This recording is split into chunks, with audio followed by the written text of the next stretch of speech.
Hello students, today I am going to discuss about the next topic under commercial arithmetic. It is about ratios.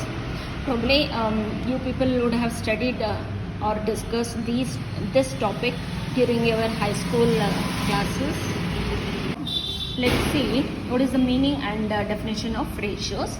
So the meaning goes like this: if A and B are two quantities of same kind, then the fraction A by B is called the ratio of A and B.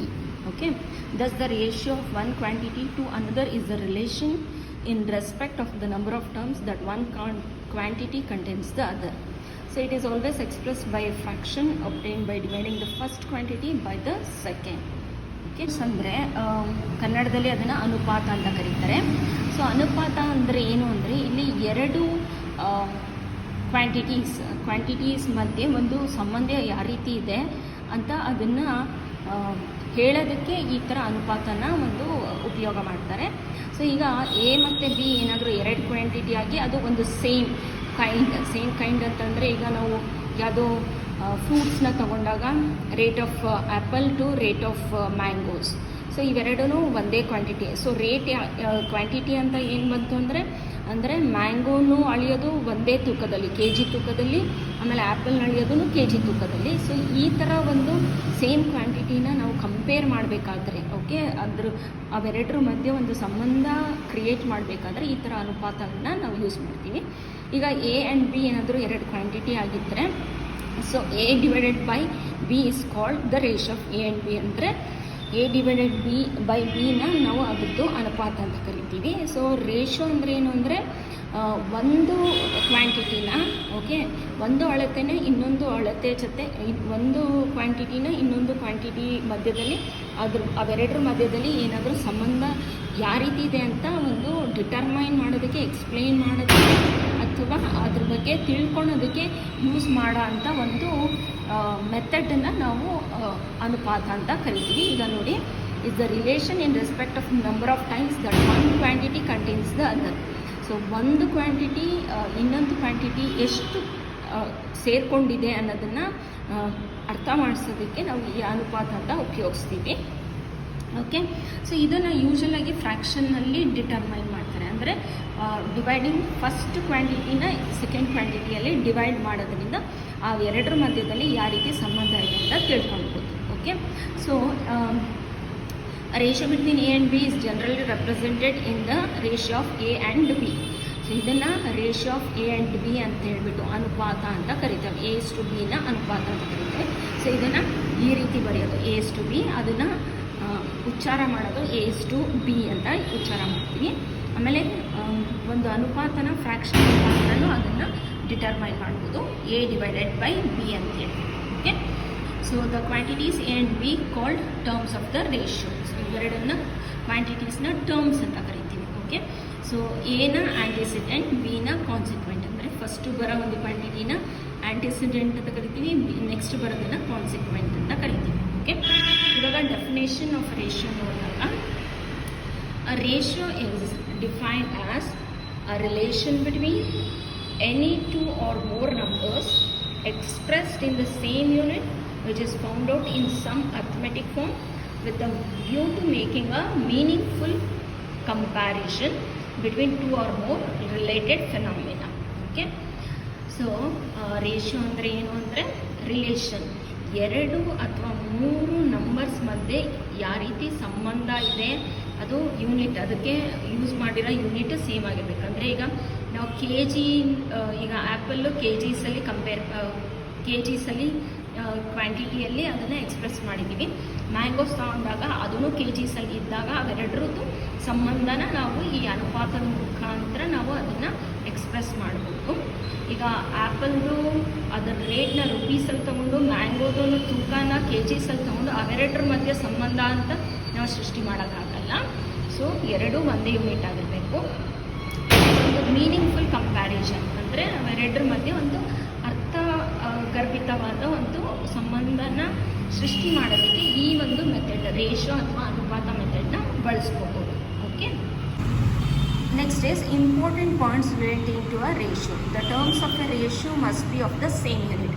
ನಾನು ಹೇಳ್ದೆ ಅಲ್ವಾ, ಈಗ ನಾವು quantity into ratio ಕಂಡುಹಿಡಿತಿದ್ದೀವಿ ಅಂದರೆ KGs ತೊಗೊಂಡಾಗ KGಸೇ ತೊಗೊಂಡಿರಬೇಕು, rupees ತೊಗೊಂಡ್ರೆ ರುಪೀಸೇ ತೊಗೊಂಡಿರಬೇಕು. ಓಕೆ, ಸೊ ಅದು first point. Ratio has no unit of measurement. So ratio ಕಂಡಿಡ್ವಿ ಅಂದರೆ ಅದಕ್ಕಂತ ಯೂನಿಟ್ಸ್ ಅಂತ ಏನಿರಲ್ಲ, ಜಸ್ಟ್ ಅದು ರೇಷಿಯೋ ಅಂದರೆ ಒಂದು ಅನುಪಾತ, ಅದ್ರ ಸಂಬಂಧ, ಆ ಎರಡರ ಕ್ವಾಂಟಿಟಿ ಮಧ್ಯದಲ್ಲಿರೋ ಸಂಬಂಧನ ಅದು ಎಕ್ಸ್ಪ್ರೆಸ್ ಮಾಡುತ್ತೆ ಅಥವಾ ಹೇಳುತ್ತೆ ಅಂತ ಅಷ್ಟೇ. Okay, a ratio remains unaltered if it is antecedent and consequent are multiplied or divided by the same scalar number. Okay, ಅಂದರೆ ಯಾವುದೇ ಒಂದು ರೇಷಿಯೋ ಅಥವಾ ಅನುಪಾತನ ಅದರದ್ದು ಆ್ಯಂಟಿಸಿಡೆಂಟ್ ಮತ್ತು ಕಾನ್ಸಿಕ್ವೆಂಟ್ ಆ್ಯಂಟಿಸಿಡೆಂಟ್ ಅಂದರೆ ನಾನು ಆಗಲೇ ಹೇಳಿದೆ A:B ಅಲ್ಲಿ A ಆ್ಯಂಟಿಸಿಡೆಂಟ್ B ಕಾನ್ಸಿಕ್ವೆಂಟ್ ಆಗುತ್ತೆ. ಸೊ ಇವೆರಡೂ ಒಂದೇ ನಂಬರಿಂದ ಮಲ್ಟಿಪ್ಲೈ ಅಥವಾ ಡಿವೈಡ್ ಮಾಡಿದ್ರೆ ಆ ರೇಷಿಯೋ ಏನು ಚೇಂಜ್ ಆಗೋದಿಲ್ಲ, ಅನುಪಾತ ಹಾಗೆ ಉಳ್ಕೊಂಡಿರುತ್ತೆ. ಆ ratio is expressed in its lowest possible unitary terms. So usual ಯಾವಾಗಲೂ ಒಂದು ರೇಷಿಯೋ ಅದರದ್ದು ಅತಿ ಲೋಯೆಸ್ಟ್ ಯೂನಿಟರಿ ಟರ್ಮ್ಸಲ್ಲಿ ಅದನ್ನು ಯೂಶಲಾಗಿ ಅದನ್ನು ಎಕ್ಸ್ಪ್ರೆಸ್ ಮಾಡ್ತಾರೆ. ಅಂದರೆ ಈಗ 16:4 ಅನ್ನೋದನ್ನು ಅತಿ ಲೋಯೆಸ್ಟ್ ಅಂತಂದರೆ 8:2 ಅಥವಾ 4:1 ಇದು ಲೋಯೆಸ್ಟ್. ಸೊ ಯಾವಾಗಲೂ ಅದ್ರ ಅತಿ ಲೋಯೆಸ್ಟ್ ಅಂದರೆ ಅತಿ ಕಡಿಮೆ ಪಾಸಿಬಲ್ ಯೂನಿಟರಿ ಟರ್ಮ್ಸಲ್ಲೇ ಎಕ್ಸ್ಪ್ರೆಸ್ ಮಾಡಬೇಕು. Okay, to compare 2 or more ratios, convert them into equivalent ratios so as to make the denominations of the ratios equal.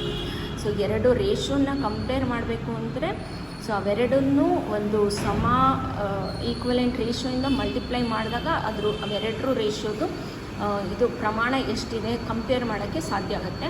ಇದು ನಮಗೆ ಪ್ರಾಬ್ಲಮ್ಸ್ ಮಾಡಿದಾಗ ಇದು ನೀಟಾಗಿ ನಿಮ್ಗೆ ಅರ್ಥ ಆಗುತ್ತೆ. Okay, next different forms of ratio. So first one is unit ratio. It is a ratio of equality in which both the terms are equal. So unit ratio ಅಂದರೆ ಇದರಲ್ಲಿ ಎರಡು ಟರ್ಮ್ಸೂ ಈಕ್ವಲ್ ಆಗಿ ಇರುತ್ತೆ. ಅಂದರೆ A:B ಅಂತಂದರೆ A will be equal to B, that is antecedent will be equal to consequent. So example ಈಗ 1:1 ತೊಗೊಂಡಾಗ ಅಲ್ಲಿ ಎನೂ 1 ಆಗಿದೆ, ಬಿನೂ 1 ಆಗಿದೆ. So antecedent is equal to consequent. So ಇದನ್ನು ನಾವು ಯೂನಿಟ್ ರೇಷಿಯೋ ಅಂತ ಕರಿತೀವಿ. Okay, inverse or reciprocal ratio. Okay, so it is one which is obtained by interchanging the antecedent and the consequent in a given ratio. So ಒಂದು ರೇಷಿಯೋದಲ್ಲಿ ಅದನ್ನು ಆಂಟಿಸಿಡೆಂಟ್ ಮತ್ತು ಕೋಸಿಕ್ವೆಂಟ್ನ interchange ಮಾಡಿ ಬಂದಿರೋ ಅಂಥ ರೇಷಿಯೋನ ಇನ್ವರ್ಸ್ ರೇಷಿಯೋ ಅಂತ ಕರಿತೀವಿ. ಸೊ A:B ಒಂದು ರೇಷಿಯೋ ಅಂದರೆ ಅದರ ಇನ್ವರ್ಸ್ ಏನಾಗುತ್ತೆ B:A ಆಗಿರುತ್ತೆ. Next is compound ratio. So let A:B and C:D are two ratios. Then ratio of AC:BD is called common ratios of two ratio A:B and C:D. So ಇದ್ರದ್ದು compound ratio ಏನಾಗುತ್ತೆ A:B and C:D two ratios ಆಗಿದ್ದರೆ ಅದರದ್ದು compound ratio ಏನಾಗುತ್ತೆ AC:BD compound ratio ಆಗುತ್ತೆ. So ಯೂಶಲಾಗಿ ಎಕ್ಸಾಮಲ್ಲಿ ಈ ಥರದನ್ನು 2 ಮಾರ್ಕ್ಸಿಗೆ ಕೇಳ್ಬೋದು. Okay, next duplicate ratio. So when a ratio is compounded by itself then the resultant ratio is called duplicate ratio. So duplicate ratio ಅಂತಂದರೆ ಸಪೋಸ್ ಈಗ A:B ಒಂದು ರೇಷಿಯೋ, ಇದ್ರದ್ದು ಡೂಪ್ಲಿಕೇಟ್ ಅಂದರೆ ಅದರದ್ದೇ ಸ್ಕ್ವಯರ್ ಅಥವಾ ಅದರದ್ದೇ ಟರ್ಮಿಂದ ಅದನ್ನು ಕಾಂಪೌಂಡ್ ಮಾಡಿದಾಗ ಬರೋ ಅಂಥ ಒಂದು ರೇಷಿಯೋನ ಡೂಪ್ಲಿಕೇಟ್. ಸೊ ಇದು ಸಿಂಪಲ್ ಆಗಿದೆ. ಇಲ್ಲಿ A:B ರೇಷಿಯೋ ಆದರೆ A²:B² ಡೂಪ್ಲಿಕೇಟ್ ರೇಷಿಯೋ ಆಗಿದೆ. ಸೊ ಸಬ್ ಡೂಪ್ಲಿಕೇಟ್ ರೇಷಿಯೋ ಅಂದರೆ ಸೊ ಡೂಪ್ಲಿಕೇಟ್ ರೇಷಿಯೋ ಅಂದರೆ ಸಬ್ ಡೂಪ್ಲಿಕೇಟ್ ಅಂದರೆ ಅದರದ್ದು square root. So it is the one which is obtained by taking the square roots of the respective terms of a given ratio. So A:B ಆದಾಗ ಅದು ratio ಅಂದರೆ square root of A is to square root of B will be sub duplicate ratio ಆಗಿರುತ್ತೆ. Okay, next triplicate ratio. So it is the one which is obtained by taking cubes of respective terms of a ratio. So ಒಂದು ರೇಷಿಯೋದು ಕ್ಯೂಬ್ಸ್ನ ತೊಗೊಳೋದು ಅಂದರೆ duplicate ಅಂದರೆ square ಮಾಡೋದು, triplicate ಅಂದರೆ ಅದರದ್ದು cubes ತೊಗೊಳೋದು. ಸೊ A:B ಒಂದು ರೇಷಿಯೋ ಆದರೆ A:3:B³ is triplicate ratio. So sub triplicate ratio ಅಂದರೆ ಕ್ಯೂಬ್ ರೂಟ್ ತೊಗೊಂಡಾಗ ಅದನ್ನು ಸಬ್ ಟ್ರಿಪ್ಲಿಕೇಟ್ ರೇಷಿಯೋ ಅಂತ. So cube root of A is to cube root of B. Okay, next is continued ratio when the relationship between 3 or more aspects of same kind is expressed in the form of a ratio, it is continued ratio.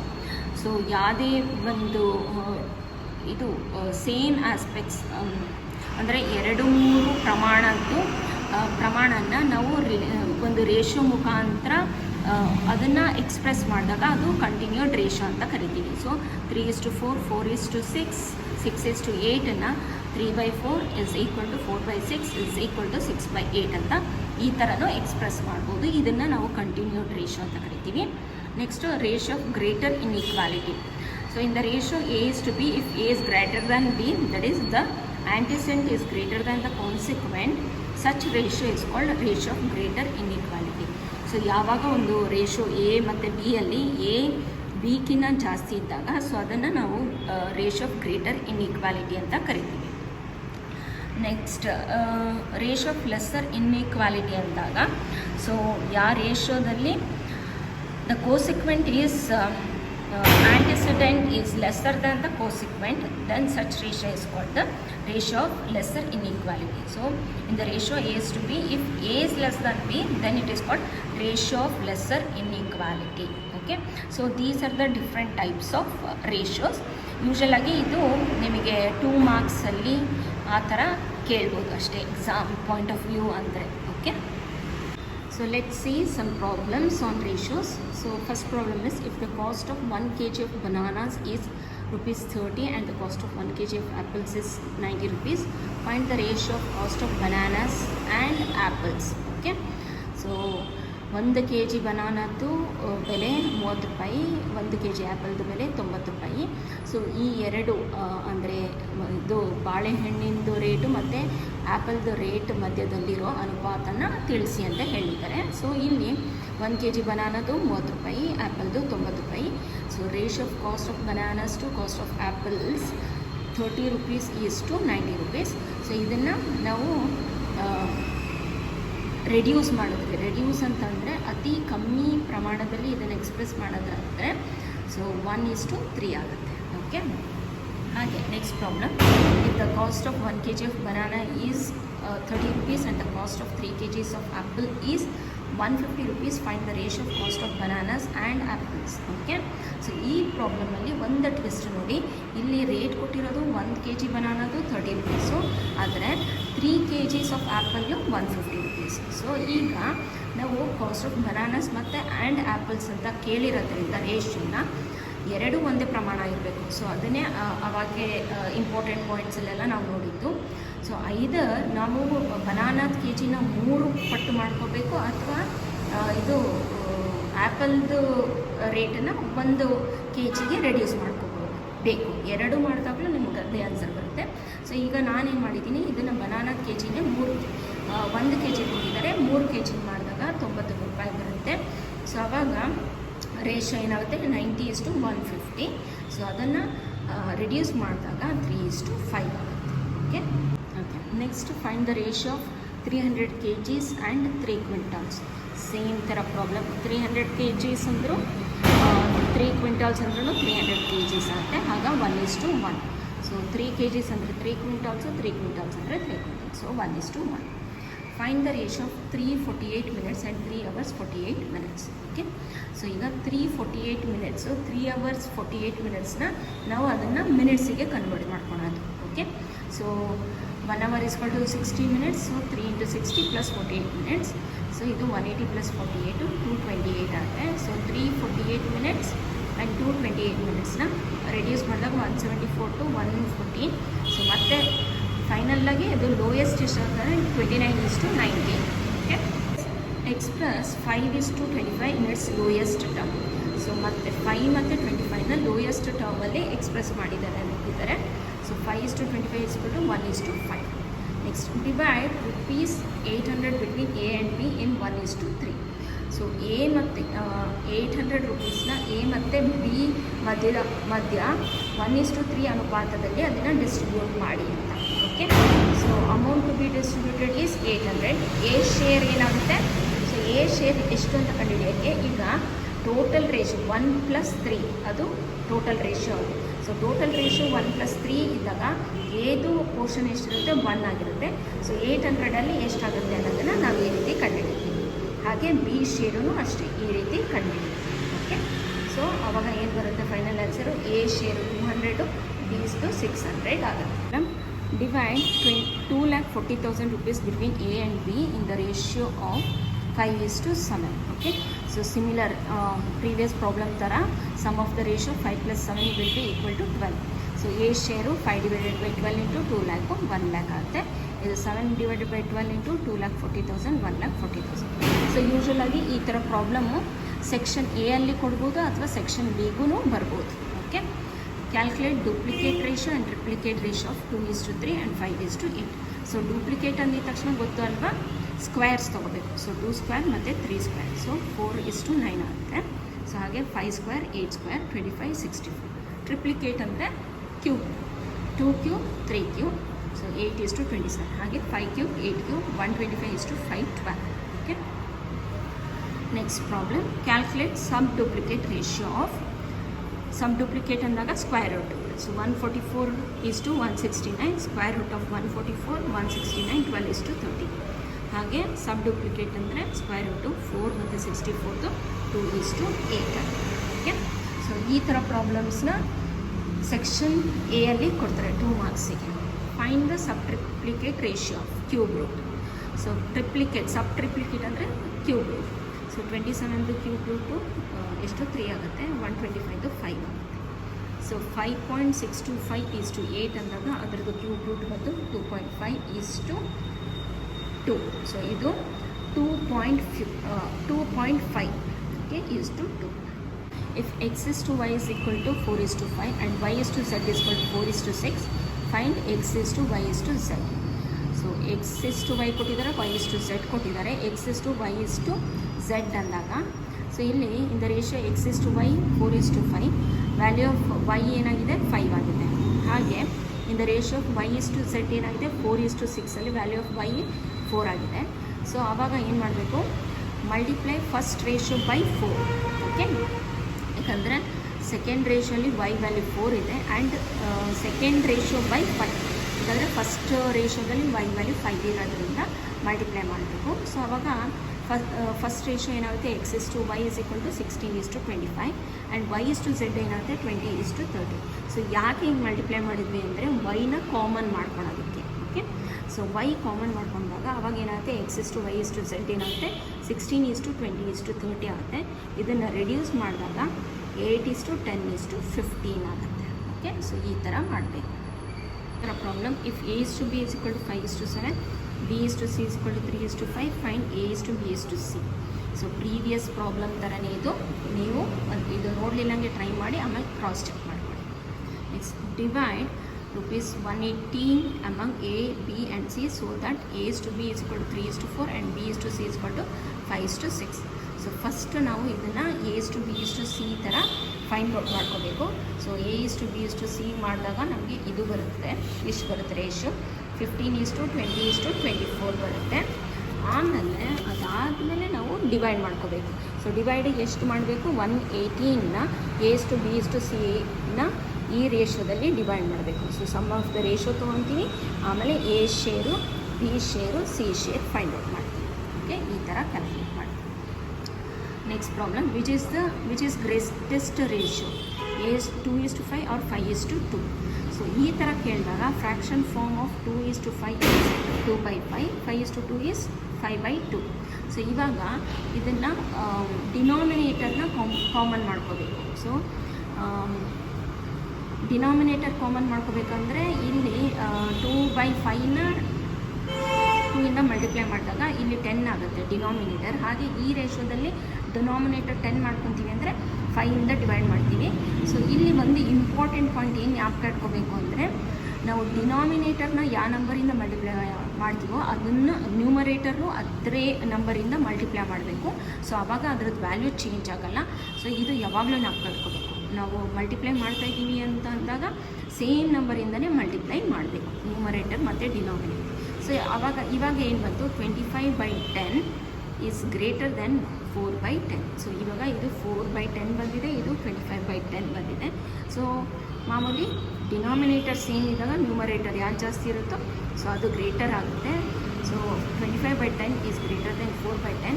So 25/10 ಅಂದರೆ ಯಾವ ratio? 5:2 is greater ratio. Okay, ratio is greatest. 2:3 or 3:7. Same problem, previous problem ಥರನೇ ಇದು, ನೀವೇ try ಮಾಡಿ ಇದನ್ನು. So ಇಲ್ಲಿ ನೋಡಿ, ನಾವು ಅದನ್ನು ಡೆಸಿಮಲ್ ಫಾರ್ಮಿಗೆ ಕನ್ವರ್ಟ್ ಮಾಡಿಕೊಂಡು ಮಾಡ್ಬೋದು. ಓಕೆ, ಫಸ್ಟು 2/3 ಅಂದಾಗ 2/3 ಆಗುತ್ತೆ. ಸೊ ಅದರದ್ದು ಡೆಸಿಮಲ್ ಫಾರ್ಮ್ ಬಂದು ಇಷ್ಟು ಬರುತ್ತೆ, ಹಾಗೆ 3/7 ಬಂದರೆ ಇಷ್ಟು ಬರುತ್ತೆ. ಸೊ ಇವೆರಡರಲ್ಲಿ ಯಾವ್ದು ಗ್ರೇಟೆಸ್ಟು? 6.66 ಇಸ್ ಗ್ರೇಟೆಸ್ಟ್. ಸೊ ಹಾಗಾದರೆ 2/3 is the greatest. Okay, problem is A's monthly salary is 2,500 and B's annual income from land is 40,000 rupees. What is the ratio of their incomes? So ratio of their incomes ಕೇಳಿದ್ದಾರೆ. So ಏದು monthly salary ಬಂದು 2,500. So ಇಲ್ಲಿ income from annual income of B ಹೇಳಿದ್ದಾರೆ. So ಅದಕ್ಕೆ ಇದನ್ನು annual ಕಂಡುಹಿಡಿಬೇಕಾದ್ರೆ 2,500 into 12 ಆಗುತ್ತೆ. So ಅದು ಮಾಡಿದಾಗ ನಮಗೆ 30,000 ಬರುತ್ತೆ. ಸೊ ರೇಷಿಯೋ ಆಫ್ ಇನ್ಕಮ್ ಮಾಡಿದಾಗ 30,000 ಈಸ್ ಟು 40,000, ಆವಾಗ 3:4. Okay, next problem. Divide 3,900 rupees into 3 parts in the ratio of 1/2 is to 1/3 is to 1/4. Okay, so first ಏನು ಮಾಡಬೇಕು? 2 ಮತ್ತು 3 ಮತ್ತು 4 LCM ತೊಗೊಂಡಾಗ 12 ಬರುತ್ತೆ. ಸೊ 1/2 ಅಂದರೆ ಈಗ ನಮಗೆ ಡಿನಾಮಿನೇಟರ್ ನಮಗೆ ಈಕ್ವಲ್ ಮಾಡ್ಕೊಳೋದಕ್ಕೆ ನಾವು ಆ LCM ತೊಗೊಂಡಿದ್ದು. ಸೊ ಡಿನಾಮಿನೇಟರ್ 12 ಆಗಬೇಕಂದ್ರೆ 1/2ನ 6ಇಂದ ಮಲ್ಟಿಪ್ಲೈ ಮಾಡಿದಾಗ ನಮಗೆ ಈ ಥರ ಡಿನಾಮಿನೇಟರ್ 12 ಬರುತ್ತೆ, 6/12 ಬರುತ್ತೆ. ಹಾಗೆ ಇಲ್ಲಿ ನಾವು ಇದನ್ನು ಡಿನಾಮಿನೇಟರ್ 12 ಮಾಡ್ಕೋಬೇಕಂದ್ರೆ 3ನ 4ಇಂದ ಮಲ್ಟಿಪ್ಲೈ ಮಾಡಬೇಕು. ಸೊ 4/12 ಆಗುತ್ತೆ. ಸೊ ಹಾಗೆ 1/4ನ್ನ 3ಇಂದ ಮಲ್ಟಿಪ್ಲೈ ಮಾಡಿದಾಗ ಅವಾಗ ಡಿನಾಮಿನೇಟರ್ 12 ಆಗುತ್ತೆ. ಸೊ ಇದು 3/12 ಆಗುತ್ತೆ. ಇವಾಗ ಈ ಮೂರರಲ್ಲೂ ಡಿನಾಮಿನೇಟರ್ 12 ಸೇಮ್ ಆಗಿದೆ. ಸೊ ಆವಾಗ ನಮಗೆ ರೇಷಿಯೋ ಸಿಕ್ತು, 6:4:3 ರೇಷಿಯೋ ಬಂದಿದೆ. ಸೊ ಇವಾಗ ಮಾಮೂಲಿ ಸಮ್ ಆಫ್ ದ ರೇಷಿಯೋ ಕಂಡುಹಿಡಿತೀವಿ, 13 ಬರುತ್ತೆ. ಸೊ ಇದನ್ನು 3,900 ರೂಪೀಸ್ನ 3 ಪಾರ್ಟಲ್ಲಿ ಡಿವೈಡ್ ಮಾಡಬೇಕು ಅಂತ ಹೇಳ್ತಾರೆ.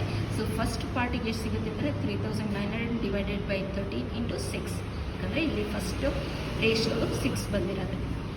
ಹಾಗೆ ಇನ್ನು ಮಿಕ್ಕಿದೆರಡಕ್ಕೂ ಮಾಡಿದಾಗ ನಮಗೆ ಈ ಥರ ಬರುತ್ತೆ. ಸೊ ಹಾಗೆ ಈ ರೀತಿ ಮಾಡಿದಾಗ ನಾವು ಟೋಟಲ್ 3,900ಅನ್ನು 6:4:3 ರೇಷಿಯೋಸ್ ಅಲ್ಲಿ ಡಿವೈಡ್ ಮಾಡಿದ್ವಿ, ನಮಗೆ 1,800, 1,200 ಮತ್ತು 900 ಬರುತ್ತೆ.